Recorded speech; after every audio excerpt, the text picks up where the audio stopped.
Hello guys, আসসালামু আলাইকুম। সবাই তোমরা কেমন আছো? আলহামদুলিল্লাহ, তোমাদের দোয়ায় আমিও ভালো আছি। তোমরাও নিশ্চয়ই ভালো আছো। আজকে তোমাদের মাঝে একটি ব্লগ নিয়ে এসেছি।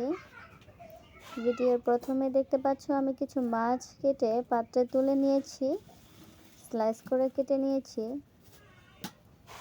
আজকে আমরা তেলাপিয়া মাছ রান্না করব, তাই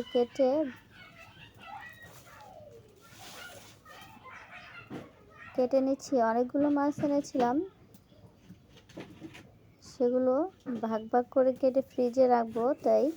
আর তারপর দেখো ফুলকপি, আলু, শিম আমি কেটে পানিতে রেখেছি, ধুয়ে পরিষ্কার করে নিব। তারপর কিছু মাছ আমি একটা পাত্রে নিয়ে নিলাম, আমি ধুয়ে পরিষ্কার করে নিয়েছি। এবার হলুদ আর লবণ দিয়ে আমি মাছটা ভেজে নিব।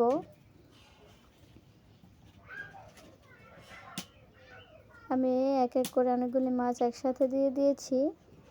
দেখো আমার ভাজাটা হয়ে গেছে, অল্প করে ভেজেছি। বেশি কড়া করে ভাজলে স্বাদটা কমে যায়। এই দেখো আমার মাছটা এমন হয়েছে।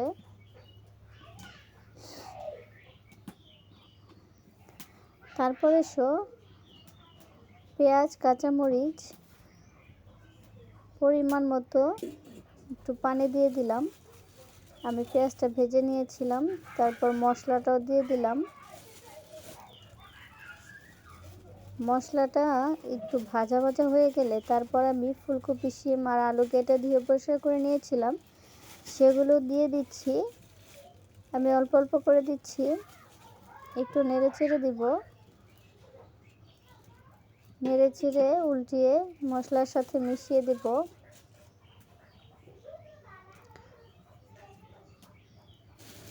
আরও কিছু সবজি ছিল, সেগুলো দিয়ে দিলাম। এবার স্বাদ মতো লবণ দিয়ে দিলাম। বন্ধুরা,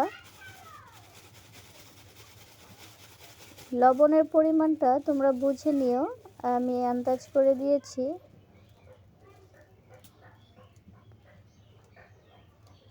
তেলাপিয়া মাছ, শিম, আলু, তারপর ফুলকপি, এগুলি দিয়ে কে কে রান্না করে খেয়েছো আমাকে কমেন্ট করে জানিও। এবারে পরিমাণ মতো একটু পানি দিয়ে দিলাম, আমি আরও একটু পানি দিয়ে দিলাম। এবার বেশি করে জাল করে নিব। আমার সবজিটা বলক চলে এসেছে, প্রায় অর্ধেকটার মতো হয়ে গেছে। এই পর্যায়ে আমি মাছগুলো দিয়ে দিলাম।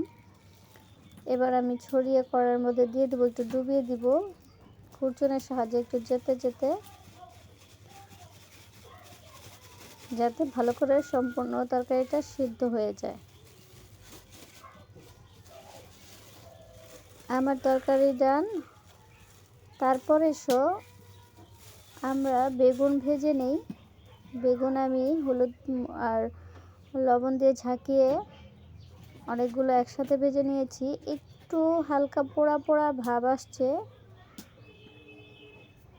তারপরে সিম আর আলু কুচি করে কেটে নিয়েছি ভাজি করার জন্য, পাত্রে তুলে নিয়েছি ধুয়ে পরিষ্কার করে।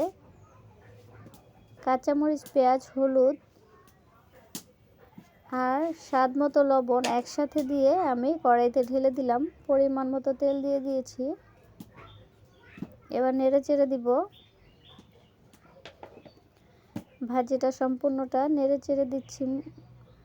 গাইস, তোমরা কে কে এই শীতের সময় শিম আলু ভাজি খেতে পছন্দ করো কমেন্ট করে জানিও। দেখো আমার সবজিটা হয়ে গেছে, ভাজিটাও হয়ে গেছে অনেকটা। আমি এই পর্যায়ে আরেকটু নাড়াচাড়া দিয়ে তারপর আমি ঢেকে দিব।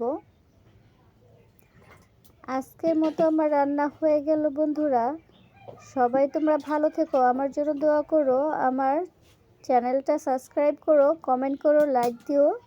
সবাই ভালো থাকো। আসসালামু আলাইকুম।